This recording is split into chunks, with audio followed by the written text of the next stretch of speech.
Tahimik na naglalagay ng gamit si May sa locker niya sa locker room kung saan nakalagay ang mga gamit nilang mga staff ng bar. Kakarating niya lang sa bar. Girl, ikaw daw magko-cover kay Maria? Tanong ni Anne sa kanya, si isa sa mga dancer na kaibigan niya rin. Yun ang paalam niya kay Sir. Dagdag nitong sabi. Umawang naman ang labi ni May. Hindi alam ang sasabihin. Ni hindi niya alam na may duty si Maria ngayon. Oo. Sagot na lamang ni May, ayaw niya namang magkagulo pa. Sigurado ka? Ilang araw mo na rin kino-cover ang shift niya? Seryosong tanong ni Anne. Tumungo si May. Hindi na naman bago sa kanya yon. Ang mahalaga sa kanya ay dagdag sahod din sa kanya iyon.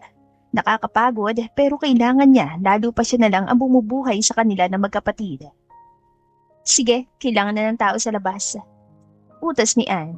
Tumungo naman si May at mabilis sa sinara ang locker room niya. Buti na lang talaga at business siya. Pagod na upo si May sa bakanting upuan. Ang daming tao ngayon sa bar at sunod-sunod ang mga orders. Sanay na naman na siya sa ganitong environment, ngunit hindi niya mapigilan ang sarili ng hindi mapagod lalo na kung kulang sila sa tao. May, table 24! Sigaw ni Hiro ang bartender. Mabilis na tumayo si May sa pagkakaupo at mabilis na kinuha ang tray at naglakad papunta sa table kung kailan malapit na sana ay mabilis siya natigilan na matapon ng inumin na bitbit sa lalaki na nakasalubong niya. Dahil? Malakas sa sigaw na lalaki. Bulag ka ba? Sorry sir. Paumanhin agad ni May. Kabado at takot agad siya mapagalitan. Isa sa kilala ng bar ang tinatrabahuhan niya. Mayaman karamihan ng customer na naroon kaya kailangan maingat sila sa mga tao. Hindi ko po sinasadya. Sabi pa ni May at pinunasan ng basang damit na lalaki. Ngunit tinabig nito ang kamay niya. James, what's happening here? Halos manigas sa kinatatayuan si May na marinig ang boses ng amo niyang si Liam. Lagot talaga siya. Akala ko ba susundin mo ang fiancé mo? Bakit ka usap pa siya?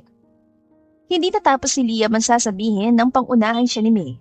Sir, pasensya na po, hindi ko naman po sinasadya. Ganoon na lang ang gulat ni May nang hapitin siya bigla ni James papunta sa tabi nito.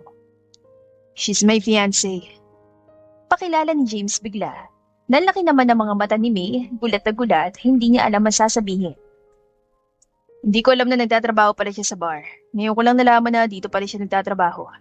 I thought her work is waitress sa mga restaurant. Paliwanag pa ni James. Ha? Si May ang fiancé mo? Gulat na tanong ni Liam, halatang hindi makapaniwala. Akmang magpapaliwanag sana si May nang hapitin siya lalo palapit ni James at ipinulupat ito ang braso sa bewang niya. Just go with the flow kung ayaw mong mawala ng trabaho. Bulong nito. Sapat lang na marinig ni May, malaki siya napalunok dahil doon. Yes, siya yung sinasabi ko. Hindi ko talaga alam na she's working here. Nagkasagutan lang kami because hindi niya sinabi sa akin. Katwiran pa ni James, gustong matawa ni May. Kanina ay galit lang sa kanya lalaki. Ngayon naman ay pinakikilala siya nitong fiancé. Kailan pa? Tanong ni Liam. Hindi ko alam. Ang tagal na nagtatrabaho ni May dito na hindi ko man napansin na may fiancé na pala siya. Paliwanag ni Liam nang kumunot ang noo ni James. A year na rin. Si James ang sumagot. Wala naman kasing isasagot si May. Can I have a moment muna with her? Ipapakilala ko siya sa batchmates natin. Don't worry.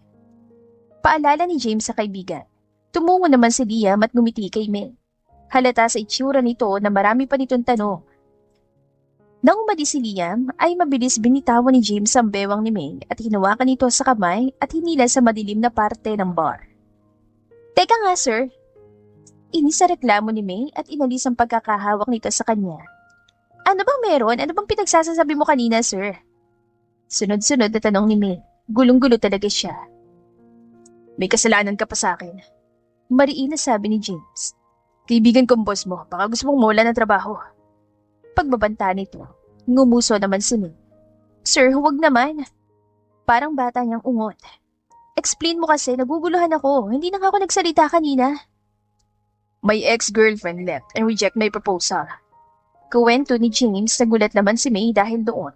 Hindi niya akalaing magkukwento bigla si James. Pinakititigan niya ang kabuuan nito, lalo na mukha nito.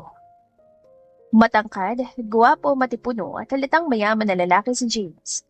Hindi mapigilan ni May ang sariling hindi magtaka bakit iniwan ito ng ex-girlfriend. I met her when I am in New York. Ipapakilala ko na siya sa parents ko. Also, we're having a little batchmates reunion right now. Ang alam nila ay susunduin kong fiancé ko, kaya umalis ako saglit. But after asking her on the phone, nakapag-iwalay siya at hindi niya tinanggap ang singsing na pinadala ko sa kanya. She blocked me because of another man. Dagdag na kwento ni James, seryosong seryoso ito. Kahit ganito ang itsura o aura ni James, ramdam at dama ni May na nasaktan ito. Maybe James is acting like a strong but deep inside durog ito. Oh, anong kinalaman ko, sir? Naguguluhan na tanong ni May. Naiintindihan ko na nasaktan ka pero bakit ako ipapakilala mo? Na hindi nga natin kilalang isa't isa. Gulong tanong pa rin ni May, napabuntong hininga siya. I need your help. Saad ni James at lumapit sa kanya. Napatras naman si May hanggang sa pader na nabangga niya. Mabilis siya na corner ni James. You need to act like my fiancé, just for 3 months. After that, sabihin ko, we separate and we didn't want to marry each other. Nalaki naman ang mata ni May. Ano? Sigaw niya. Sigurado naman siya sila lang ang makakarinig. Bukas na ang dance floor kaya maingay ng bar. Bakit pa magpapanggap? Tsaka 3 months? Bakit hindi mo na sabihin na naghiwalay? I'm not dumb. Ano, pinakilala kita tapos babawiin ko bigla? Eh di ba napaya ako niyan, also my parents are expecting to meet my fiancé. Inisaputan ni James sa sinabi ni May. Ngumuso naman si May at napabuntong hininga. Hindi niya maintindihan bakit siya napunta sa ganitong sitwasyon. Nagtatrabaho lang naman siya. Alam niya pumalpak siya pero hindi niya akalain na papatak sa ganito ng sitwasyon ang buhay niya. I will pay you. Imik muli ni James nang hindi nagsalita si May. Para nagliwanag naman ang mukha ni May na marinig yun. Isipin mo na lang na part-time mo to. Every time na may meeting or occasion na kailangan nating magpanggap babayaran kita ng 20-30,000. Seryosong sabi ni James. Talaga? Gulat siya. Lalo na kung gaano kalaking halagang ibabayad ni James sa kanya. Halos sweldo niya na iyon ng 2 buwan. Malaking tulong din sa kanya iyon lalo na magkukulehiyo ng kapatid niya. Mukha ba ako nagbibiro? Masungit na tanong ni James, lihim na napairap na lamang si May. Sige, pagpayag ni May. Wala namang masama sa gagawin natin. Isipin ko na lang naman na trabaho ito, na nagtatrabaho ako. Tama, di ba? Paninigurado niya. Tumungo si James. So, anong kailangan kong gawin ngayon? Tanong niya. Kailangan ko bang magayos, magbihis? May dala naman akong casual clothes sa locker ko pero hindi ko alam ano ba dapat. Just be you. Putol ni James. Ipakita mo kung sino ka, kung ano ka. Wala naman silang expectations sa fiancé ko. They just want to meet you. Paliwanag pa nito. Okay, sabi ni May. Pwedeng magpakilala ka muna? Tanong niya. Wala kasi akong kaalam-alaman. Tumango naman si James. Tumayo ito na maayos. I am James Santiago, the youngest child of my parent, 29 years old already. I have my own company and business not just here in the Philippines, but also in London and New York. Pakilala ni James. How about you? Ako naman si May Telara. Nahihiyang pakilala ni May. 26 years old, hindi ako nakapagtapos. Panganay at kami na lang ng kapatid ko magkasama sa buhay. So, that's why you say yes agad, because of the money? Tas ang kilay na tanong ni James. Walang pag-aalinlangan na tumungo si May. Oo, sino bang aayaw sa pera? Balik niyan tanong. Sa hirap ng buhay ngayon, lahat yata gagawin ng tao para sa pera. Para sa ikabubuhay ng pamilya nila. Dagdag niyan sabi. Hindi naman siya nainsulto sa sinabi ni James. Sa totoo lang, kahit pa yata sabihan si May na mukha siyang pera ay ayos na. Okay, good. Sabi na lamang ni James, may kinuha ito sa bulsa at inabot kay May. Wear this ring. Pupunta tayo sa mga kaibigan ko. Introduce yourself. Kapag may tanong sila about sa relationship natin, ako na bahala. Paalala ni James. Tumango naman si May at sinuot ang singsing. Part-time niya ito. Trabaho lang ito. Wala nang iba yon ang kailangang itatak ni May sa utak niya. Madaling araw na nang makauwi si May. Mabuti na lang at naisipan siyang ihatid ni James pa uwi. Naging maayos naman ang unang pagpapanggap niya. Mababait at nakaklose niya rin agad ang mga kaibigan ni James. Kahit ang mga anak mayaman ay hindi mapagmataas. Thank you. Pasasalamat ni May na makababa siya sa sasakyan. Ingat sa biyahe. I will call you if I need you, okay? Bili ni James. Tumango naman si May. I'll be sending files and pictures din sa'yo ng mga taong kailangang kilala at tanda mo. Understood? Yes, boss. Sagot ni May. Natawa na lang siya sa sarili. Sa bar lang naman din ako tuwing gabi. Sa umaga may trabaho ko sa coffee shop. Malapit lang din sa bar. Sabi ni May at ngumiti na malaki. Pasok na ako. Salamat ulit. Paalam ni May. Tumango naman si James kung kaya pumasok na si May sa maliit na apartment na inuupahan nilang magkapatid.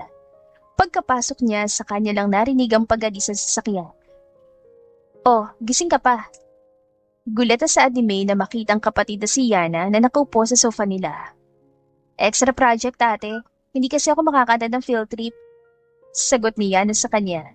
Graduating na ang kapatid niya sa senior high kaya nag-iipon talaga si May para sa college nito. Isa kasi sa pang-ako ni May sa mga magulang bago pumanaw ang mga ito ay kahit isa sa kanila ay makakapagtapos. At para kay May, gusto niya ang kapatid na tumupad noon.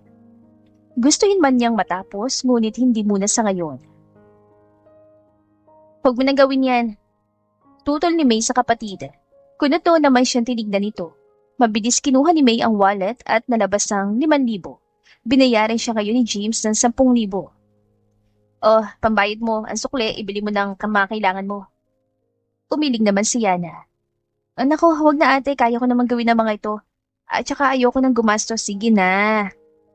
Putol ni May sa kapatid at nilapag ang pera sa lamesa. May extra racket si ate kaya hindi mo kailangang problema. Mag-enjoy ka rin sa buhay. Huwag puro aral. Nakangiting sabi ni May.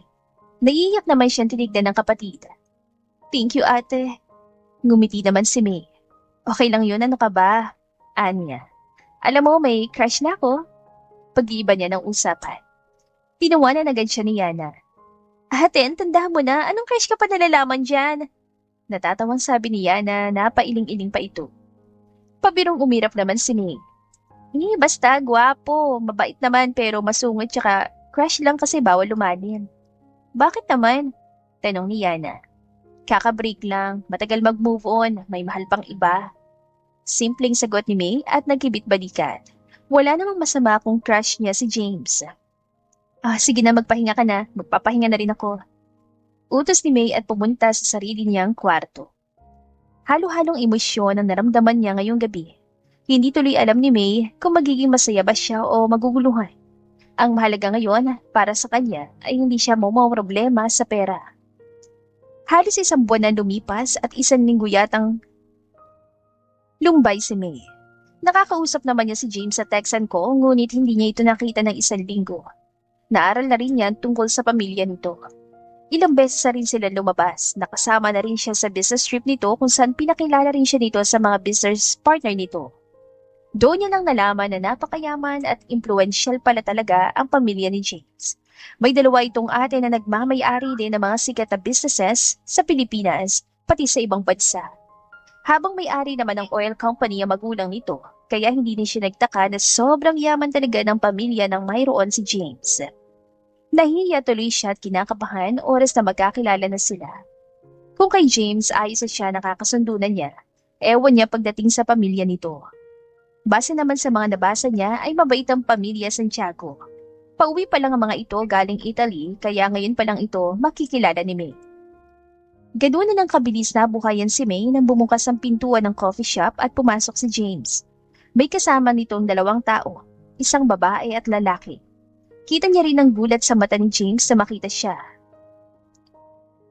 Oh, James, nagtatrabaho din pala rito ang fiancé mo. Imik ni Noah, isa sa mga kaibigan ni James na nakilala ni May sa bar. Good morning, ma'am and sir. Nakangiting bati ni May. Kahit naman kilala na May si James ay alam ni Noah na fiancé siya nito. Ayaw niya naman maging unprofessional. Oh, crew lang palang fiancé mo? I thought sa New Year kayo nagkakilala. Kunot noon na tanong ng babae. Yvonne, baker and waitress din na trabaho ni May sa New York noon. Nauna lang siya mauwi kay James noon kaya dito na siya nagtrabaho. Pagtatanggol ni Noah, iyon ang ginawang kwento ni James tungkol sa kanilang 2. Oh, hindi maintindihan ni May ngunit tunog dismayado si Yvonne. I thought you have a high standard, James. Imik nito at tinignan pa siya tsaka binalikan tingin kay James. Doon lang napansin ni May na kanina pa pala siyang tinitignan ni James. Hindi ko naisip na sa isang crew or waitress ka lang pala magsasettle. E di sana sinagot na lang kita noon at least ako. Enough, Yvonne. Awat ni James. Nag-iwas ng tingin si May na mas lumalim ang tingin sa kanya ni James. Aminado siya na insulto siya sa sinabi ni Yvonne. Pakiramdam niya tuloy ang baba niya. Hindi niya mapigilan ng sarili na mahiya o panghinaan ng loob. Maupo na kayo, ako nang order. Utos si James sa kasama. Kita naman ni May na hinila ni Noah si Yvonne paalis. Ayaw pa naman sana nito. How are you? Tanong ni James, marin ang tingin kay May. Okay lang. Simpleng sagot ni May, hindi tinatagpo ang mata ni James. Anong order niyo, sir? Tanong ni May na walan siya ng gana. Para bang bigla siya nalobat. Gusto niya na lang niyang mahiga bigla. Aminado siyang miss niya si James kanina, ngunit nawala ang lahat ng iyon dahil sa mga sinabi ni Yvonne. Napalitan ng panliliit ang nararamdaman ni May. Huwag kang makinig sa sinabi niya. Sabi ni James, tumango lang si May. Sir, ano pong order niyo? Tanong ulit ni May. Hindi pinansin ang sinabi nito, ayaw munang pag-usapan nila ang bagay na yon. Anong oras ang out mo? Tanong ni James. Hindi sinasagot ang tanong niya. Sa totoo lang, kung hindi siya nagtatrabaho ay normalan silang dalawang nag-uusap, ay baka nakipagtalo na si May. Hindi ko alam, wala akong kasama. Sagot ni May. Hindi pa rin tinitignan sa mata si James. Nanatiling nasa monitor ang tingin niya. Anong order niyo? Let's talk later. Yaya ni James. Tumangulan si May. 1 iced caramel latte, 1 hot sea salt latte, 1 iced hazelnut, and 3 orders of breakfast meal. Tumango naman si May at walang imik na pinansyang order ni James. 700 pesos, sir. Here.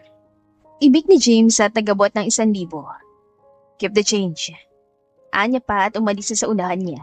Napabuntong hininga na lamang si May at mabilis na ginawa ang order ng mga ito. Are you serious, James? Papakasalan mo talaga? Mabilis na tigilan si May sa paglilinis ng kabilang lamesa na marinig ang usapan sa lamesa nila James. James, ang daming babae nagkakagusto sa'yo. Bakit sa isang mahirap pa? Yvonne, huwag kang judger. Suway ni Noah sa kaibigan. Bata pa lang ay magkakaibigan na sina James, Noah at Yvonne. Dati niligawan ni James si Yvonne dahil iyon ang gusto ng pamilya nila noon. Ngunit ni minsan ay wala talagang naramdaman si James sa kaibigan na babae. Ano naman kung ganon, May? Maisa man ang buhay niya at hindi naman dapat kinakaya ang katulad niya. Huminga ng malalim si May na mapansing hindi umiimik si James. Pakiramdam niya ay ang bigat-bigat ang dinadama niya ngayon. Bakit ba ako umaasa na ipagtatanggol niya ako? Para sa kanya, trabaho lang ito. Dismayadong sabi ni May at mabilis na bumalik sa kusina. Laking pasalamat ni May na dumating na ang kapalit niya sa shift. Hindi siya naghintay pa ng oras at mabilis siya nagpalit at sa backdoor dumaan. Wala siyang balak na kapag-usap kay James. Ate, wala kang trabaho? Tanong ng kapatid ni May. Nasa bahay na siya. Day off niya ngayon sa bar kung kaya't nagpapahinga na lang siya. Balak niya sana talaga ngayong gabi ay ayain lumabas si James, ngunit dahil sa nangyari kanina ay nawalan siya ng gana. Wala. Simpleng sagot ni May, nakaupo ito sa sofa. Pasan ka? Tanong ni May sa kapatid na makitang nakabihis ito. Birthday lang ng kaibigan namin. Sagot ni Yana. Baka kilainan na rin pala ako matulog. Tumango na lamang si May sa kapatid at hinayaan na ito. Alam naman ni May na responsable na babae ang kapatid niya, kaya ayos lang na lumabas ito. Hindi niya rin naman ito makakausap na maayos, lalo na wala siya sa mood. Mabilis na tigilan si May sa panonood sa TV nang may kumatot bigla sa pintuan nila. Tamad at kunot-noo siya naglakad papunta doon. Sino yan? Hindi natapos ni May ang sasabihin, nang buksan niya ang pinto ay si James agad ang nakita niya. Anong ginagawa mo rito? Irita na tanong ni May. Sabi ko mag-usap tayo. Nagantay ako na matagal sa cafe, tapos malalaman ko na pauwi ka na pala. Gigil na reklamo ni James. Ano bang problema mo? Ano bang pakialam mo? Inisasigaw din ni May. Pwede ba? Hindi pa pwedeng magpahinga yung tao. Wala ka na naman sinabi na may pupuntahan tayo na kailangan ko magpanggap bilang fiancé mo. Ang ayos mo namang kausap sa text kahapon. Ano bang ikinagagalit mo? Tanong ni James. Mag-usap nga tayo. Saad pa nito at nagpusa ng pumasok. Wala na naman nagawa si May dahil dire-diretso ito sa kwarto niya. Laking pasalamat na lang talaga ni May na wala ang kapatid niya. Hindi kasi alam niya ng tungkol kay James. Ang alam lang ng kapatid ay amo niya ito. Sit. Utos si James kay May at tinapikan tabi ng inuupuan na kama. Lihim naman na umirap si May at naupo rin. Now, tell me, anong kinagagalit mo? Wala. Sagot ni May. Hindi naman siya galit, nasaktan at dismayado lang. Sobrang nanliit siya kanina sa mga pinagsasasabi ni Yvonne at nasaktan naman siya na hindi man ay siya nagawa ng ipagtanggol ni James. Kahit naman pagpapanggap lang ang meron sa kanilang dalawa, ay may pinagsamahan naman din sila. Ano bang kailangan mo at bakit mo ako gustong kausapin? Tanong ni May. Umuwi ng parents ko. Sagot ni James. Oh, edi nakauwi. Congrats naman sa kanila. May, nakikipag-usap ako na maayos, huwag ang pilosopo. Dead, ma. Malalim na buntong hininga ang pinakawala ni James. Sumasakit ang ulo niya sa fiancé niya. Aminado naman siyang 1 linggo siyang hindi nagparamdam dahil sobrang busy niya sa susunod na meeting pero hindi naman nakakalimutan ni James na tumawag o mag-text kay May. May, what's your problem? Kalmado at seryoso na tanong ni James. Tell me, let's fix this kung ano man yan. Wala nga. Tanggi pa rin ni May. Para sa kanya, para saan pa para pag-usapan. Umuwi ka na, masamang lasa ko. Dahilan ni May at mabilis na humiga sa kama. Saraduhan mo na lang ang pinto. Meron ka ba? Wala sa sariling tanong ni James. Do you want anything? Masakit ba ang puson mo? Ha? Napaahon si May sa pagkakahiga. Pinagsasasabi mo? Gulo niyang tanong. Nagkibit-balikat naman si James. You're not in the mood. Galit ka, mainit ang ulo at hindi okay ang pakiramdam. I'm thinking maybe you're having your period. Ganyan sila ate kapag meron. Paliwanag pa ni James. Now, I'm asking if you want anything na magpapagaan ang pakiramdam mo. Gusto ko lang matulog, okay? Sagot ni May. Ayaw niya na magsungit. Pagod ako, masakit ang likod at buong katawan ko sa trabaho. So, let me take a rest, okay? Ubos ang pasensya niyan sabi at bumalik na sa pagkakahiga. Binuksan na rin niya ang aircon para makatulog siya na maayos. May aircon naman kasi sadya silang magkapatid, ngunit minsan lang nila ginagamit iyon kapag kailangan talaga at kapag may extra silang pera. Nahahati sa 2 kwarto ang aircon kaya maski ang kwarto ng kapatid ay nadadamay. Ganoon na lang ang pagkunutan noon ni May nang maramdaman ang maranahan na pisil ni James sa binti niya. Hindi niya may tatangging nagugustuhan at nasasarapan siya sa paghihilot ito sa kanya. Better. Oo. Sagot na lamang ni May na natiling nakapikit. Wala ka bang trabaho? Wala. Tinapos ko na lahat ng trabaho ko because next week makikipagkita tayo sa pamilya ko. Kuwento ni James. So, be ready. Matagal na akong handa. Mayabang na sagot ni May. Are you still mad? Tanong ni James, nakapikit na umiling si May. Hindi naman ako galit. Pag-amin niya. Dismayado at saktan lang. Sorry, can I ask about son? May nagawa ba ako? Mahinahon na tanong ni James patuloy sa paghilat sa kanya. Kanina sa coffee shop, yung friend mo na babae. Nainsulto lang ako, tapos parang hinayaan mo lang. Pag-amin niya pa. Hindi talaga ugali ni May ang magkimkim ng damdamin. Pero tama naman siya. Nakakapagtaka ng mayaman na tulad mo ikakasalo engage sa akin. Maski ako magtataka kung sakali. Dagdag na sabi ni May at peke natawa, napailing siya. Takantaka siyang dumilat nang may maramdaman siyang humiga sa tabi niya. Ganoon na lang ang gulat niya nang yakapin siya ni James mula sa likuran. James, tell me more. I want to know your feelings. Seryosong bulong ni James at siniksik ang mukha sa leeg ni May. I know I did something wrong pero hindi ko alam kung ano. So tell me para mayayos paliwanag ko. Sa totoo lang, hindi alam ni May ang mararamdaman niya. Sobrang bilis ang tibok ng puso niya lalo na nang maramdaman niyang mainit na palad ni James nang humahaplos sa tiyan niya. Tila may mga paru-paro na nagsiliparan doon. Kailangan ba talaga nakayakap ka? Tanong ni May. Hindi naman sa ayaw niya, sadyang hindi siya sanay at gulat siya. Are you not comfortable? Hindi naman, amin ni May. Hindi ba mas makakapag-usap tayo na maayos kung nakaupo tayo? Yung bang gusto mo? Tanong ni James. Tumango naman si James, mabilis itong inalis ang brasong nakayakap sa bewang ni May at umahon sa pagkakahiga. Kumain ka na ba? Umiling si May. Bibili na lang sana ako ng instant noodles. Instant? Kunutan noon ni James. Hindi maganda ang tono ng boses ito.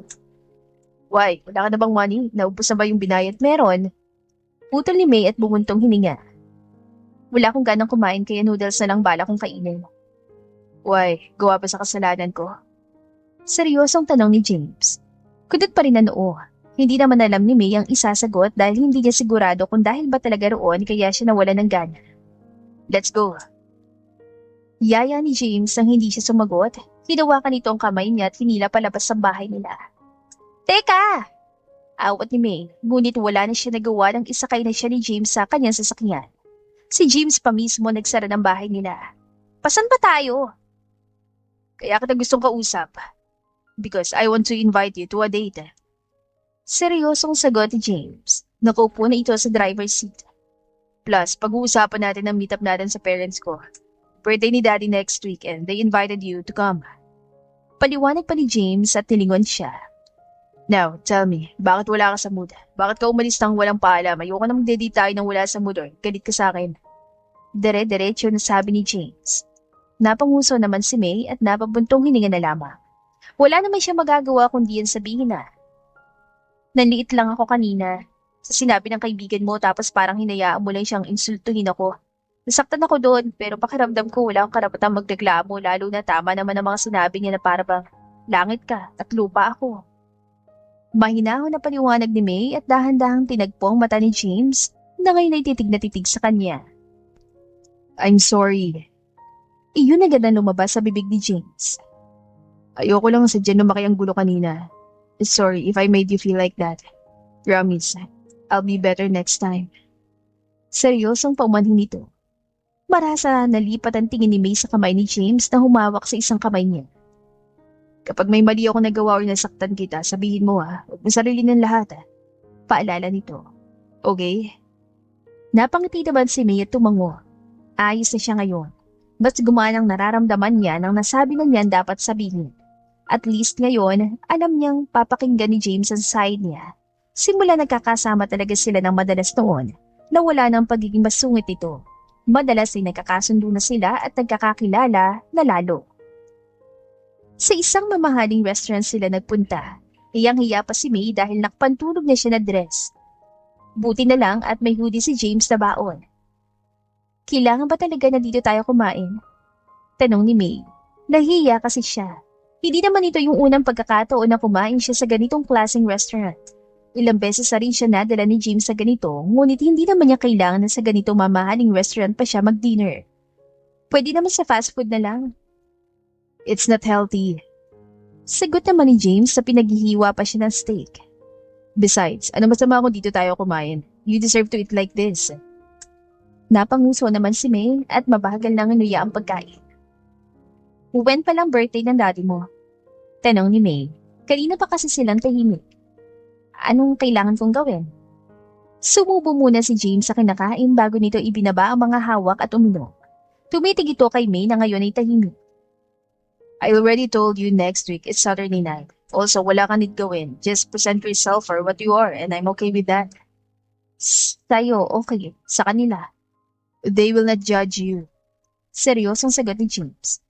I know my parents. Hindi sila tipo ng huhusga. Wala rin silang pakialam sa status ng mga tao sa buhay.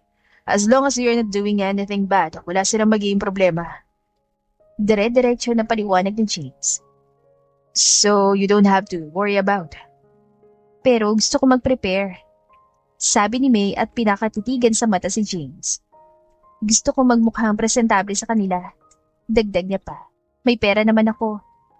Okay. Pinutol ni James ang sinasabi ni May. Let's go to the mall after you. Morning shift tomorrow. Yaya nito. Tumango naman si May. Don't need to worry about the expenses. I can provide. Ako ang gagastos para sa'yo. Umawang ang labi ni May at umiling. Huwag na, kaya ko naman ang sarili ko. Ako na okay. Pigil ni James. Now, let's finish eating baka inaantay ka na ng kapatid mo. Wala akong kasama sa bahay. Hindi alam ni May sa sarili bakit niya ba sinabi yon. Mariin siya napapikit sa hiya nang ma-realize na yon. meron pala. Bawi niya. Naningkit naman siyang tinignan ni James. Really? Oo, may kasama ako. Pagsinungaling pa rin ni May. Promise. Dagdag niya pa at nag-iwas ng tingin. Okay, that's it. Sa inyo ako matutulog. Sabi ni James at nagpatuloy sa pagkain. Nanlaki naman ang mga mata ni May. Aangal pa sana siya ngunit wala na siya nagawa dahil pinanlakihan siya ng mata ni James. Eat. Utos ni James. Parang batang tumango naman si May bilang pagsang-ayon. Kinabukasan ay kasama niya si James. Akala niya ay uuwi ito, ngunit paghati dito sa kanya sa cafe, ay nagpalit lang ito ng suot. At hanggang matapos yata ang shift ni May ay nasa loob lang ng cafe si James. Naguguluhan tuloy siya. Hindi niya alam kung tama pa ba nararamdaman niya. Nagahalong kilig at sayang nararamdaman niya, ngunit may parte sa kanya, dapat hindi siya kiligin, lalo na trabaho lang naman ang lahat na mayroon sa kanila. Kalahating buwan na lang. Bulong ni May sa sarili habang nagbibihis sa locker room nila. Pagkatapos pa noon, tapos na talaga. Hoy! Napalingon naman si May sa kasamahan si Hale. Kanina pa naghahantay yung boyfriend mo sa'yo. Hindi ko siya boyfriend. Tanggi ni May. Totoo naman yun. Hindi rin niya kailangang magpanggap sa katrabaho. Sus! Tumawa si Hale. Girl, hinatid ka. Inaantay ka hanggang matapos ang shift mo tapos hindi mo boyfriend? Basta hindi kami. Tanggi pa rin ni May at kinuha ang bag niya. Iniwan na niya ang katrabaho at mabilis na lumabas. Doon niya nakita si James sa labas ng cafe nakasandal sa sasakyan nito. Bumuntong hininga si May. Paano siya hindi kikiligin at mahuhulog kung kay James kung napakaalaga talaga nito? Napakaintindihin at may effort idagdag pa na napakagwapo rin talaga na para bang hindi siya makapaniwala na siya pa napili nitong ipakilala na fiancé. Wala ka ba lakad? Pilitang ngiti ni May. Ayaw niyang ipahalata kay James ang mga iniisip niya. Ang mahalaga sa kanya ay nakakasama niya ito at alam ni May na panandalian na lamang yon. Susulitin na niya para maging masaya naman siya kahit na papano. Kung mahulog siya tuluyan, hahayaan niya ang sarili para sa kanya si James na yon. Si James na lang ang gugustuhin niya kahit masakit sa huli. Wala, saan mall mo gusto magpunta? Tanong ni James, kinuha pa nito ang bag niya. Hiniyaan na lamang ni May iyon. Gaya nga na sabi niya, susulitin niya ang lahat na meron sila. Ikaw ba? Hindi naman kasi ako mahilig sa ganyan. Sagot ni May. Totoo iyon, sa sobrang busy niya yata magtrabaho at bumuhay sa kanilang magkapatid. Nalimutan na niya yatang magpakasaya o gumala para sa sarili. Bahay-trabaho na lang yata ang alam niya. Okay, akong bahala. Sagot ni James at malaking ngumiti. Pinagbuksan siya nito ng pinto na siyang agad naman siyang sumakay. 1.5 month. After that, goodbye everything na talaga. Mag-e-enjoy na lang talaga ako at ibabalik sa dati kong buhay kahit masakit. Bulong ni May at mapait na napangiti. What are you saying? Kunot noon na tanong ni James sa kanya. Sinuot nito ang seatbelt tsaka kinabit ang kay May. Why are you look so sad? Takan tanong naman ni James. Umiling naman si May at gumiti. Hindi niya alam pero nagkusang kamay ni May at hinawakan ng isang kamay ni James. Pinagsakop niya ang kamay ng bawat isa. Kita niya ang gulat sa mukha ni James pero napangiti rin naman ito. Wow, sweet ka today. Tumawa naman si May. Siyempre, sayang naman ang bayad mo kundi. Biro niya na lamang kahit ang totoo. Gusto lang ni May na bumuo ng alaala. Para oras na matapos ang lahat na mayroon sa kanila, may alaala pa rin siyang bitbit. Halos ilang araw din na lumipas at walang araw na hindi sila nagsama. Talagang sinusulit ni May ang lahat ng oras at araw na magkasama silang dalawa. I like you for my son. Imik ng ina ni James na maiwan silang dalawa ni May sa kusina. Kakatapos lang ng dinner party para sa kaarawan ng ama ni James at halos ang ibang bisita ay nagsiuwian na habang ang iba namang kamag-anak at malapit sa pamilya ni James ay nasa pool area kung saan may after party na nagaganap. Thank you po. Nakangiting sabi ni May. Sa totoo lang, sobra-sobrang kabang naramdaman niya kanina. Ipinakilala siya ni James sa buong angka nito, pati na rin sa ibang ka-business partner nito. Hindi inaasahan ni May iyon. Akala niya sa magulang na ni James siya magpapanggap at pakilala. You don't need to do that. Pigil sa kanya ng ina ni James na magsimula si May mag-ipit ng buhok. Napakaraming hugasin kasi at kita niyang busy pa mga kasambahay sa iba pang bisita. Ngumiti naman si May at tinas ang sleeves na suot na black dress. Okay lang po. Wala rin naman po akong gagawin tsaka baka madigas po sa mga plato ang mga sebo. That's why I like you. Nakangiting sabi ng ina ni James. You are humble and good to people. I'm being honest. I thought mahirapan ka makisalamuhan. But I was wrong even we have here different social status. You stay connected to everyone. Paliwanag ng Gina. Basta saya naman ang puso ni May. I hope you are the one na pakakasalan ng anak ko. Anya, ayoko ni siya masaktan pa and I saw how happy is she with you while introducing you in front of everyone. Sana huwag mong saktan ng iwan ng anak ko. Sabi pa nito na siyang tuluyan nagpatahimik kay May. Ang saya't ngiting kanyang naramdaman kanina ay naglaho na tila bula. Gustuhin man din niya nais mangyari ng ina ni James ay alam ni May na may limitasyon ng lahat. Na may katapusan ng anuman na mamagitan sa kanila ng dalawa ni James at kailangan tanggapin ni May iyon dahil pumayag din siya sa kasunduan na ito. 2 buwan at kalahati na simula na magsimula si May at James sa meron silang dalawa. Walang araw na hindi pumalya si May na iparamdam kay James ang nararamdaman niya. Wala nang pakialam si May kung sa huli ay masasaktan o maiwan siyang luhaan. Ang mahalaga sa kanya, na iparamdam niya ang pagmamahal at pagpapahalaga na alam niyang hindi niya na maipaparanas noon. Last 15 days. Mabait sa ni May sa sarili. Nakaupo siya sa sofa ng bahay nila.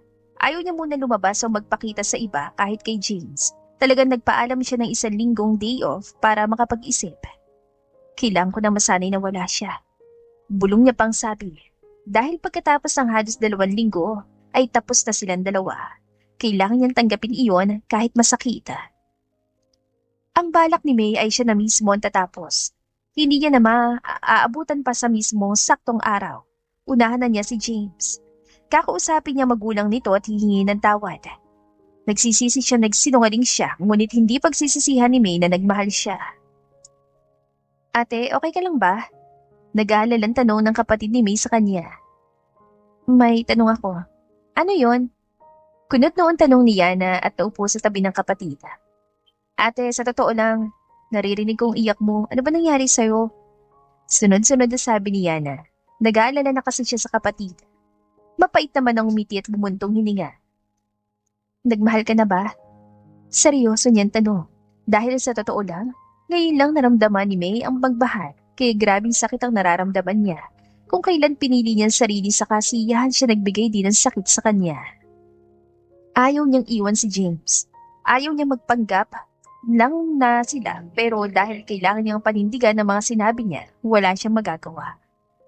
So, nagmamahal ka ngayon kaya ka ba ganyan? Tanong ni Yana. Nahihiya nang tumungo si May ngayon dahil ngayon na siya naging vocal.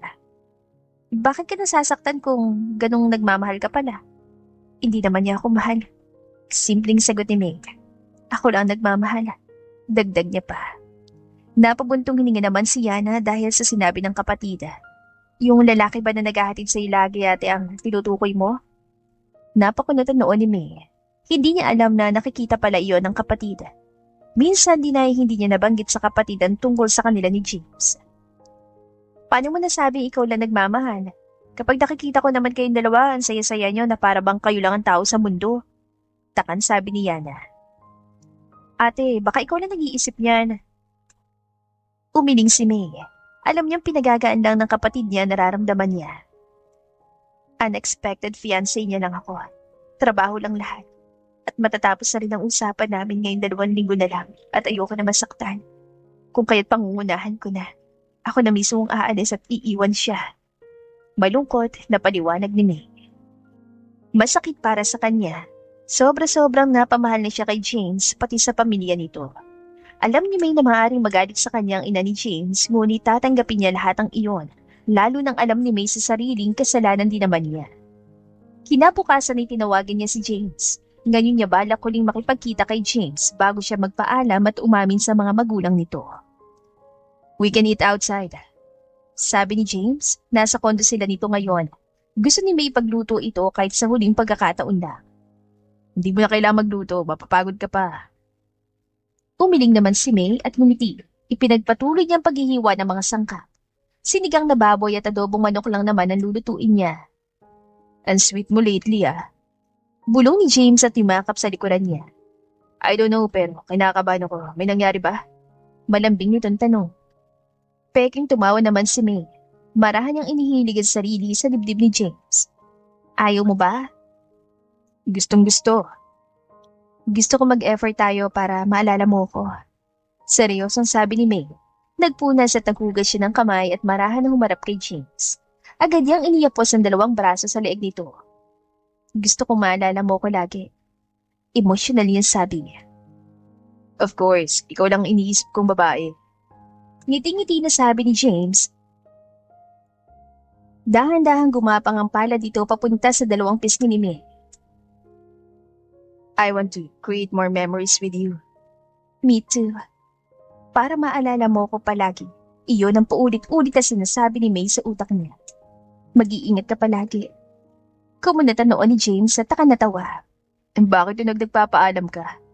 Tumawa naman si May at umiling-iling. Hindi Babe. Can I kiss you? Hindi agad sumagot si May. Matagal siya napatitig sa guwapo at malaanghel na mukha ni James bago bumaba ang tingin sa labi nito.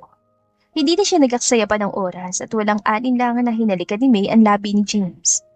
Nagulat si James doon, ngunit ang gulat niya ay napalitan din ng magandang ngiti at pananabik. Agad niya sinakop ang buong bewang ni May at mas idiniin ang katawan ni May sa kanya. Sunod-sunod na halik ang ginawa nila sa isa't isa. Sabik na tila uhaw na uhaw sa labi ng bawat isa. Nang kapusin ang hininga ay tsaka lamang sila humiwalay sa isa't isa. Titig na titig, hindi pa kontento at bitin. Can I? Tanong ni James habang dahan-dahang pumasok sa pang-itaas sa suot ni May ang kamay.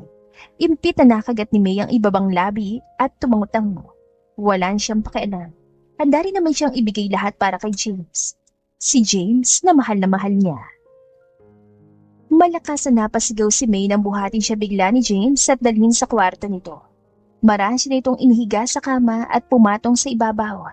Hindi na ito nagtanong pa at muli siyang hinalikan nito. Gigil na gigil at uhaw na uhaw. Walang pag-alinlangan na ginantihan ni May ang bawat halik na ibinigay sa kanya. Halik na may pag-iingat at pahalaga. Mga halik na habang buhay niyang dadalhin at pahalagahan. I want you. Hinahapo na bulong ni James habang hinahalikan nito ang panga ni May pababa sa leeg nito. Ang mga pala ay naglalakbay sa ibabang bahagi niya. Tanging mga daing at impit na sigaw ang lumalabas sa labi ni May. Babe, please. Tumango-tango si May. You can take me. Pagsang-ayon niya at yumakap kay James. Same sa'yo ko, James. Anya pa. Malaking ngisi ang lumabas sa labi ni James. He never imagined he will make love with May. Not until the day, wala siyang ibang gustong gawin kundi pa ulit-ulit ang kini ng babae. Hanggang sa parehas silang mapagod at malaman sa isa't isa na kanila lang ang bawat isa. Pagod na bumangon si May ng kama na magising siya. Masakit ang ibaba at hirap na makatayo. Ngunit kailangan niyang umalis dahil ayaw na niyang makita pa siya ni James. Baka hindi na niya kayaning magpaalam oras na magkita o magkausap pa sila. Okay na yun. Normal na naman siguro to sa kanya. Maghihiwalay din naman kami. At least, naibigay ko sa kanya. Sabi ni May sa sarili at mabilis na nagbihis. Mabilis na lang niyang tinapos ang isang putahe na niluluto para may pagkain pa rin si James. Pagkalabas ng kondo nito ay mabilis niyang tinawagan ang kanyang ina. Hi Iha, how are you? Malambing na salubong ng ina ni James sa kanya. Naiiyak agad siya. Magpapaalam pa lang siya pero hirap na siya. Nasa mansyon po ba kayo? Pwede ko po ba kayo makausap? Magalang na tanong ni May, mabilis siya nag-book ng Grab. Yes, Iha, bakit? Halata ang pagtataka sa boses ng ina ni James. May nangyari ba? Gusto ko lang po kayong kausapin. Seryoso ang sabi ni May. Iyon naman kasi ang kailangan niyang gawin. Ngayon na po sana. Dagdag niya pa. Ikaw lang? Nasaan si James? Sunod-sunod na tanong nito. Mag-isa ka lang? Magagabi na, Iha. Opo, kaya ko naman po sarili ko. Kailangan ko lang po talaga kayo makausap. O sige, Iha, mag-ingat ka. Imik na lamang ng ina ni James kahit sa totoo lang ay takang-taka ito at maraming tanong sa utak. Mabilis naman dumating ang Grab na binok ni May at dali-dali siyang sumakay. Pagkarating sa mansyon na magulang ni James ay nagulat pa si May nang paghandaan siya ng mga ito ng hapunan. Wala na naman siyang balak kumain ngunit nahihiya siya sapagkat pinaghandaan pa siya. Anong gusto mo sabihin, Iha? Sigurado ako mahalaga ito sapagkat hindi mo kasamang anak ko. Seryosong tanong ng Gina. Nakaupo na sila sa living room at may iniinom na juice. Nag-away ba kayo? Agad umiling si May. Naghahalong inis, lungkot at hiya ang nararamdaman niya. Napakabait sa kanya na magulang ni James, maski si James ay mabait sa kanya. Ngunit alam ni May na kailangan niya ng limitahan ang kanyang sarili. May, aaminin po ako sa inyo. Kabadong imik ni May. Hindi po talaga ako ang fiancé ni James. Binayaran niya lang po ako para magpanggap pero totoo po ang nararamdaman ko sa anak niyo. Mahal ko siya. Minahal ko siya kahit walang kasiguruhan kung mamahalin niya rin ako pabalikin. Emosyonal na kwento ni May. Namumula na ang mga mata niya. I know, Iha. Nakangiting sagot ng ginang na siyang ikinagulat niya. I know na hindi ikaw ang original na fiancé ng anak ko. But I can't help it to accept the fact na even na pinalit ka niya, I can see on his eyes, his feelings for you is genuine while looking at you both. Ramdam ko sa mga mata niya na masaya kayo. Naganado kayo at may pagpapahalaga kayo sa isa't isa. Hindi po kayo galit sa akin? Tanong ni May, umiling ang Gina. Pero iiwan ko na po si James tapos na pong usapan naming dalawa. Go ahead, kung yan ang gusto mo, Iha. Sagot ng Gina. Anyway, huwag ka nang umuwi. Gabi na, you should sleep here. Hiyaya nito bigla. Ayoko naman hayaan kang umuwi pa mag-isa. Dagdag pa nito. Tatanggi pa sana si May ngunit wala na siya nagawa dahil pinagpilitan talaga ng ina ni James na manatili siya. Dala na rin ang pagod sa ginawa nila ni James kanina ay sumang-ayon na rin siya at agad na naglinis at nagpahinga. Ganoon na lang pagtataka ni May nang maalimpungatan siya nang may maramdaman siyang humahaplos sa pisngi niya. James! Sigaw niya at napabangon sa pagkakahiga na makita mukha nito. Anong ginagawa mo rito? Hindi ba dapat ako nagtatanong yan sa'yo? Anong ginagawa mo rito? Why did you leave me? Hindi pa nagsumbong sa akin si Mami na nakipaghiwalay ka sa akin na hindi ko alam. Hindi ko pa malalaman na nandito ka. Nanahimik si May. Hindi niya alam ang isasagot. Lahat antok at pagod sa katawan ay nawala na makitang emosyonal, galit at malungkot na mukha ni James. You said you love me. Then, why are you leaving me? Naiiyak nitong sahat. Umawang ang labi ni May. We make love. I thought we're okay after that. Nagising ako, wala ka sa tabi ko. Kung alam ko lang after that, iiwan mo ko. Mas gugustuhin kung wala nangyari sa atin. Seryosong sad ito. Marami na lumapit sa kanya at niyakap siya. Please don't leave me. I love you, May. I love you. Please don't leave me. I'm sorry if hindi ko nalinaw meron sa atin. I can't lose you. Please. Pagmamakaawa nito. Tuluyan ang naluha si May. Hindi niya akalaing aabot sa puntong magmamakaawa si James sa kanya. I'm sorry, babe. Pagmamakaawa pa ulit ito, sobrang higpit ang yakap nito kay May. Natakot na kumawala sa kanya minamahal. Hindi ko nilinaw sa'yo. Dapat maaga pa lang sinabi ko na sana hindi na tayo umabot sa ganito. I love you so much to the point na oras iwan mo ko, mababaliw na talaga ako. Akmang magsasalita na sana si May na matigilan siya na maramdaman ang luhang pumatak sa mata ni James. Pabilis niyang hinawakan na maggabi ng pisngi nito. Hoy, huwag kang umiyak. Umiling-iling naman si James. No, you are leaving me. Hindi na ako aalis. Panigurado ni May para kumalma si James.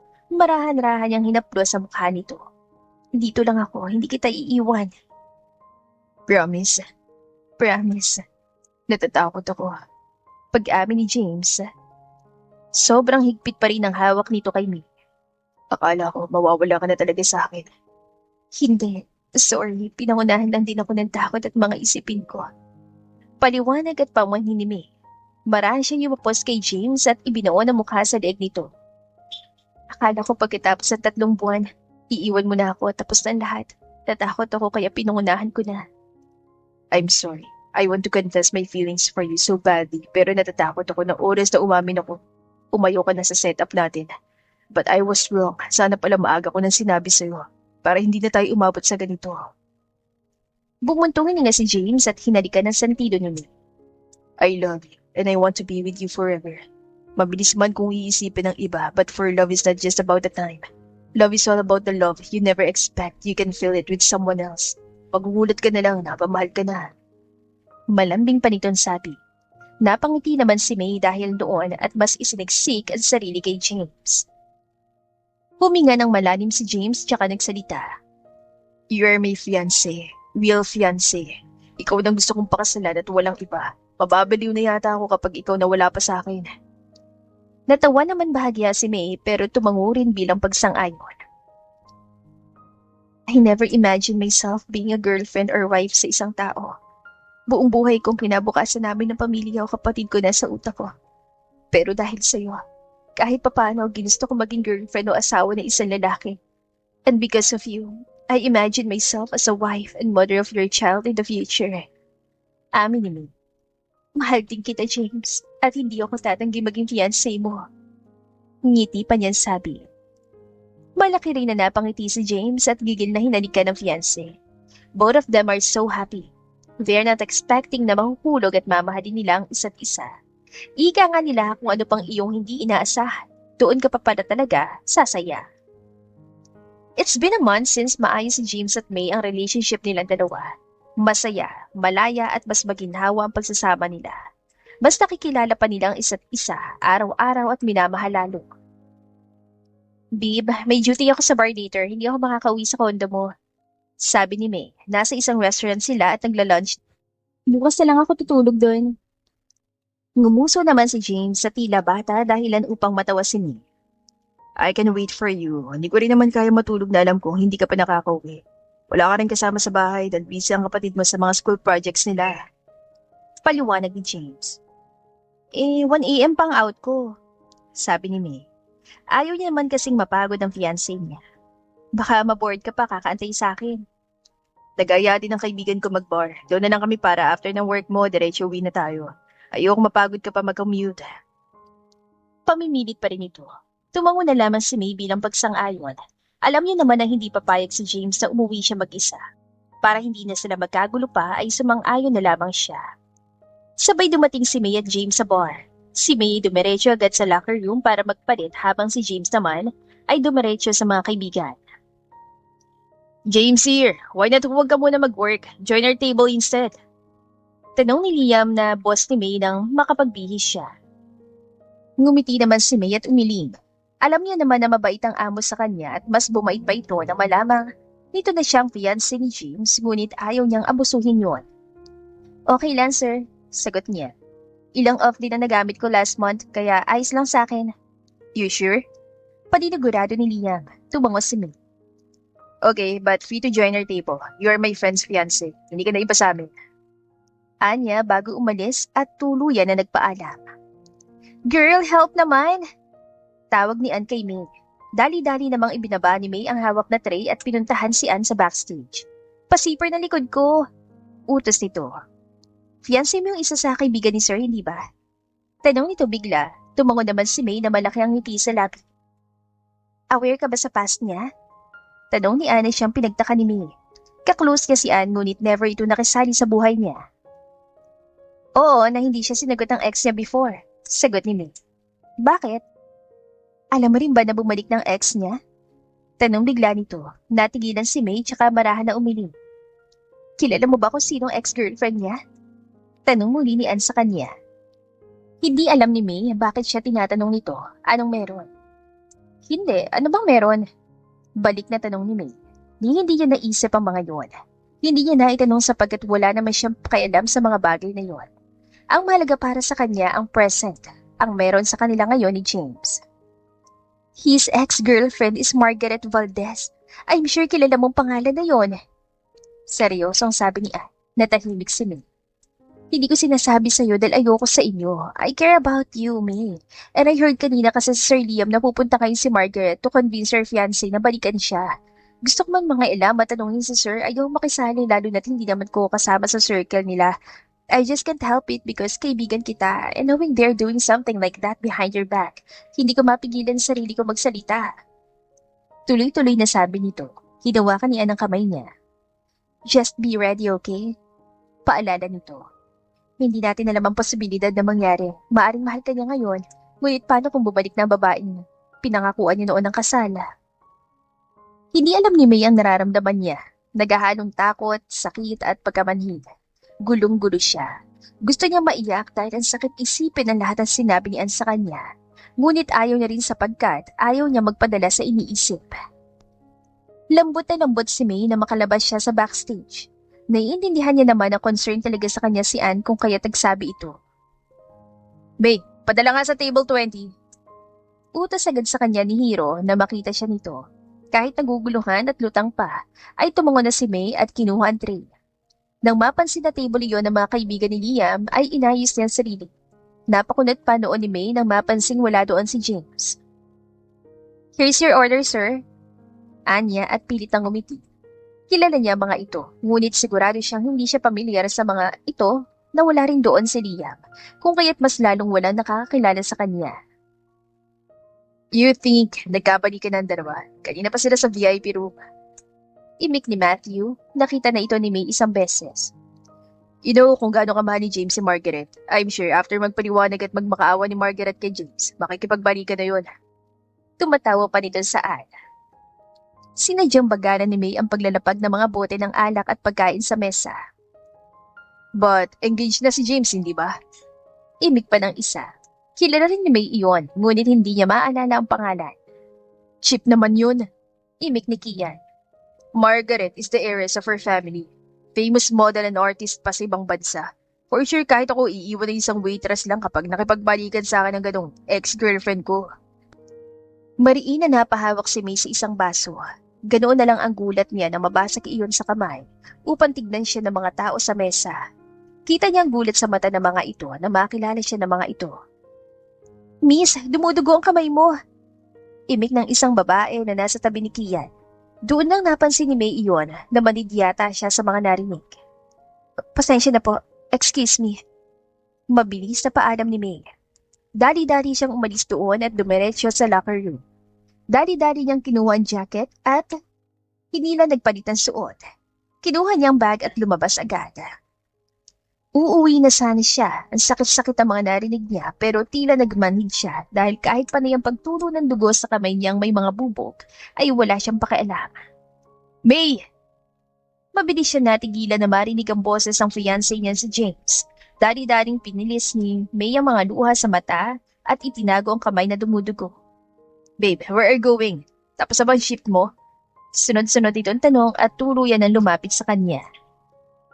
Kitang-kita ni May ang pagtataka sa mukha ni James nang mapansin ang pulang-pula niyang mata. Agad itong hinawakan ng mukha niya at hinaplos. What happened? Why are you crying? Nagkabalikan ba kayo? Tanong agad ni May. Sobra-sobra na narinig niya. Kung piliin man ni James si Margaret ay wala na siyang pakialam. Ayaw niyang ipagpilitan ang sarili sa taong hindi naman siya pipiliin. Kumunat na noon ni James. What are you talking about? Umiling si May at marahas na umatras. Umuwi na siya, hindi ba? Si Margaret, nasa VIP room kayo, hindi ba? Madamdamin niyang tanong, sunod-sunod ang patak ng luha niya. Ano, kayo na ba ulit? Babe, you're bleeding. Nag-aalala ang tanong ni James sa kanya at kinuha ang kamay niyang dumurugo. Hindi man lang pinansin ang tanong niya. Babe, let's go to the hospital. Hindi naman masakit. Sabi ni May. Pinakititigan niya yon. May mga bubog pa sa kamay niya. May malaking mga hiwa rin pero parang wala man na siya naramdaman ng sakit. Sagutin mo ang tanong ko, please. Kung babalikan mo, magpaalam ka, hindi yung iiwan mo ako bigla. Pagmamakaawa niya pa. Seryoso siyang tinignan ni James. Naiinis ako sa tanong mo pero kailangan muna kitang dalhin sa ospital. Anya at marahan siya nitong hinawakan sa kamay at hinila sa sasakyan. Magpagumot muna ikaw, saka tayo mag-usap. And yes, nag-usap kami, pero you think ganun kababaw ang pagmamahal ko sa'yo para iwan ka basta porket bumalik siya? Tanong ni James. Bumuntong hininga ito at nagsimula na magmaneho papunta sa ospital. Kanina pa tahimik si May at hindi nagsasalita. May benda ng kamay niya at pinagtest na rin siya ng kung ano-ano sa lab. Natawa pa nga siya dahil nahiwaan lang naman siya pero kung ano-anong test na ginawa sa kanya. I cut them off.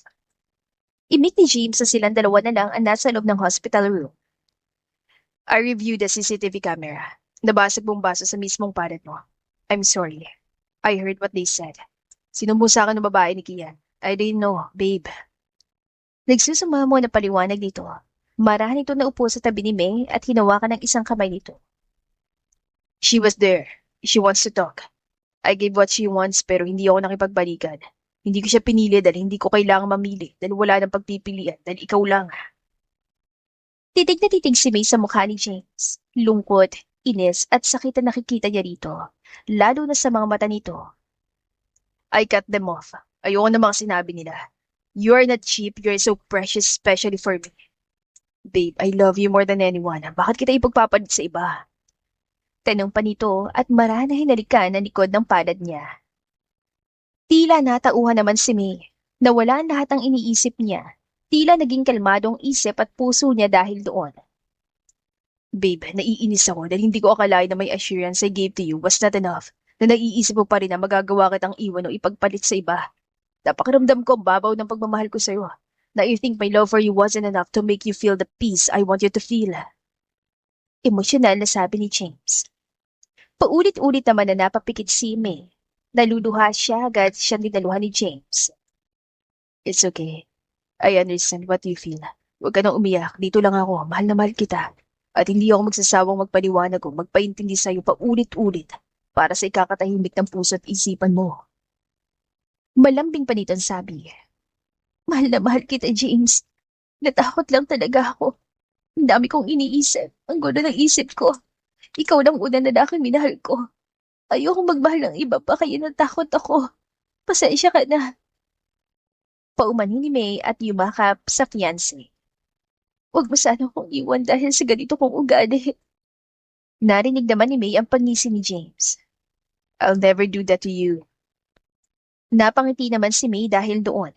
Akmang magsasalita sana siya nang sabay silang matigilan ni James nang may kumatok sa kwarto. Good evening, Miss Telar. Gusto ko lang po sanang kausapin ni Doc regarding sa lab results niyo po. Sabi ng nurse sa pumasok. Do I need to go outside? Tanong ni James. Depende po kay ma'am. Tukoy kay May. Okay lang, dito ka lang. Good. Everything, Miss Telar. Nakangiting bati ng doktor na pumasok. Sa totoo lang nagtaka si May bakit pa siya pinuntahan ng doktor. Ngayon kung ganong pwede naman bukas na siya puntahan ito, lalo na ayaw naman ni James, i-discharge siya nang hindi maayos ang kalagayan niya. Doc, kumusta po? Si James agad ang nagtanong. Sobrang higpit ang hawak nito sa kamay ni May. Mr. Santiago, your girlfriend is fine. Sagot ng doktor. Fiancé, Doc. Natawa na lamang ang doktor. Okay, your fiancé is fine. Nagamot na naman ang sugat niya. Hindi rin naman ganun kalalim ang mga hiwa. Kailangan na lang linisin na talaga na araw-araw para hindi magkaroon ng infection. Paliwanag ng doktor. Ganun po, ano pong kailangan niyo sabihin? Well, according to your lab results, binuksan ng doktor ang hawak na checkboard kung nasa ng mga lab results. Ayos naman ang resulta, maliban sa isa. Ngumiti na malaki ang doktor. Congratulations, Miss Telar. You are 2 weeks pregnant. Mabilisan ng laki ang mga mata ni May sa narinig, habang nanahimik naman bigla si James. Daman-daman ni May ang pananamig ni James. Kailangan mo na maging maingat at maalaga sa sarili mo. Hindi na lang sarili mong alagaan mo, may bata na sa sinapupunan mo. Pangaral ng doktor sa kanila. Ay, go ahead na. Magpahinga ka na, bukas na kita palalabasin. Sabi pa nito kay May. Paglabas ng doktor at nurse ay nabulatan ng katahimikan ng buong paligid nilang dalawa. Hindi alam ni May ang mararamdaman, natatakot siya, maaring reaksyon ni James. Ngunit hindi niya may tatanggi sa sarili na kahit gulat ay masaya siya sa nalaman. James, hindi natapos ni May ang sasabihin na mahigpit na yakap agad ang ginawa sa kanya nito. Thank you. Masayang-masaya na sabi nito. I'm so happy. Magiging parents na tayo. Magiging daddy na ako. Sobrang saya ko, babe. Magiging daddy na ako. Emosyonal na sabi pa nito. Naluluha na yumakap din pabalik si May at ibinuo ng mukha sa dibdib nito. Never ko naisip na magiging ina pa ako dahil nagpakaina na ako sa kapatid ko. Umiiyak niya saan. Pero hindi ako magsisising magiging ina rin ako ng anak natin. I love you, May. Thank you for loving me. Thank you for coming into my life. Thank you for being the mother of our child. Thank you, my love. And I love you so much. I can see my future without you. Emosyonal at malambing na sabi ni James sa kamarahan ng humiwalay sa pagkakayakap at sinalubong ng halik si May. Buong pusong ginantihan naman ni May ang mga halik na yun. Halik na puno ng pagmamahal, pagpapahalaga at pagiging tapat. Sa huli ay ikinasal ang dalawa sa harap ng mga taong mahalaga sa kanila. Namuhay ng masaya, puno ng pagmamahal kasama ang kambal nilang anak. Ni minsan ay hindi naisip ni May na magmamahal siya at mamahalin din siya. Natutunan niya na hindi rin naman pala masama piliin ang sariling kaligayahan, lalo na nagmamahal lamang siya ng totoo at malaya. Dahil ang tunay na pagmamahal ay hindi pinipilit, hindi minamaliit, hindi kasinungalingan, at handa kang gawin ang lahat para sa taong nagmamahal sa iyo. Love is full of peacefulness. Hindi nakakasira ang pagmamahal. Ang tunay na pagmamahal ay bubuin ka at tutulungan kang makamit ang kasiyahan at kalayaan na dapat mong makamtan. At dito na po nagtatapos ang ating kwentong pag-ibig. Maraming salamat po sa pakikinig. To God be the highest glory. Hanggang sa muli. Paalam!